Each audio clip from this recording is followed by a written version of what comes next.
नमस्कार।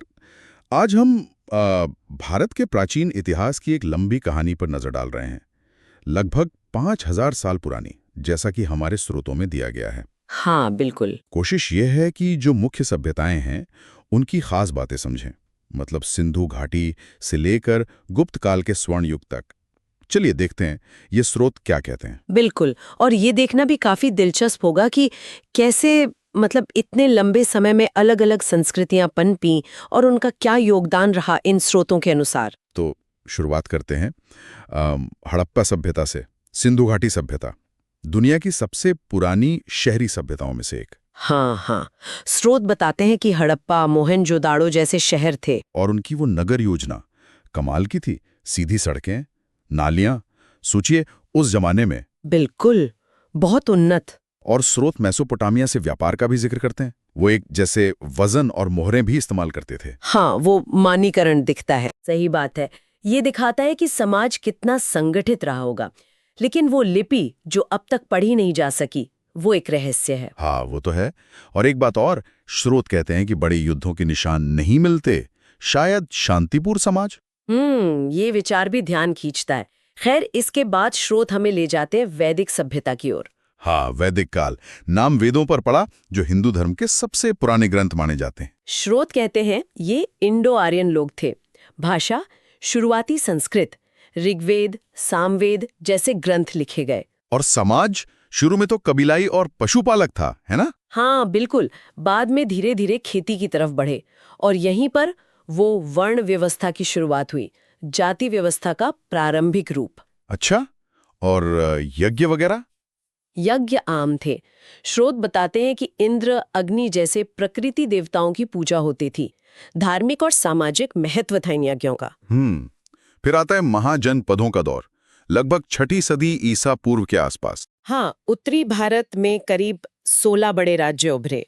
स्रोत इन्हें महाजनपद कहते हैं। मगध जैसे राज्य। इसी समय शहर और बढ़े, सिक्के चलने लगे, शासन का सिस्टम बना। और हाँ, बहुत महत्वपूर्ण बात, इसी दौर में जैन और बौद्ध धर्म का उदय हुआ। महावीर और गौतम बुद्ध। सही। स्रोत नालंदा जैसे शिक्षा केंद्रों का भी जिक्र करते हैं। बिल्कुल। ये वो दौर था जब नए विचार, नया दर्शन सामने आ रहा था। और इसी जमीन पर भारत का पहला बड़ा साम्राज्य खड़ा हुआ, मौर्य साम्राज्य। हाँ, संस्थापक चंद्रगुप्त मौर्य।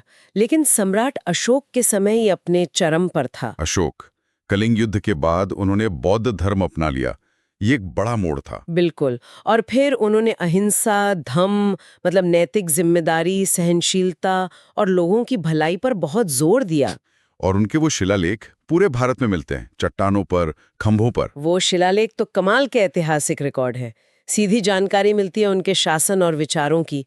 और जिस तरह उन्होंने बौद्ध धर्म को फैलाया, उसका असर तो बहुत दूर तक गया। ये शासन और नैतिकता वाला सवाल भी उठाते हैं ना? हाँ, ये एक अहम मुद्दा है जो स्रोतों से उभरता है।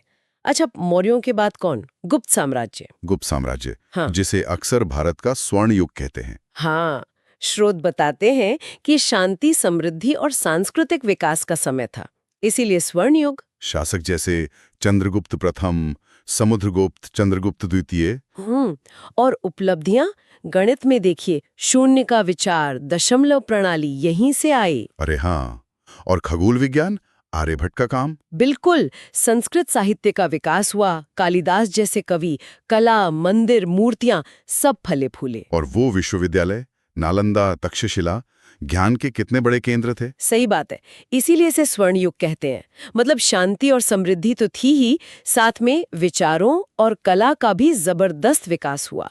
गणित और खगोल विज्ञान की तरक्की ने तो आगे की नींव रखी। तो अगर हम संक्षेप में देखें, इन स्रोतों के आधार पर प्राचीन भारत हिंदू, बौद्ध, जैन जैसे धर्मों की जन्मभूमि रहा। और कला, दर्शन, योग, आयुर्वेद, गणित, धातु विज्ञान, खगोल विज्ञान, वास्तुकला, इन सब में भी समृद्ध था। तो ये थी हजारों सालों के प्राचीन भारतीय इतिहास की एक, कह सकते हैं, तेज झलक, प्राचीन शहरों से साम्राज्यों और स्वर्ण युग तक। हाँ, एक बहुत संक्षिप्त नज़ारा। जाते जाते एक विचार दिमाग में आता है, इन स्रोतों में बार बार नालंदा और तक्षशिला जैसे ज्ञान केंद्रों का जिक्र है। ये दिखाता है कि शायद इस क्षेत्र में सीखने और बौद्धिक खोज को हमेशा से कितनी अहमियत दी जाती रही है। ये एक स्थायी महत्व की बात लगती है जो आज भी सोचने पर मजबूर करती है।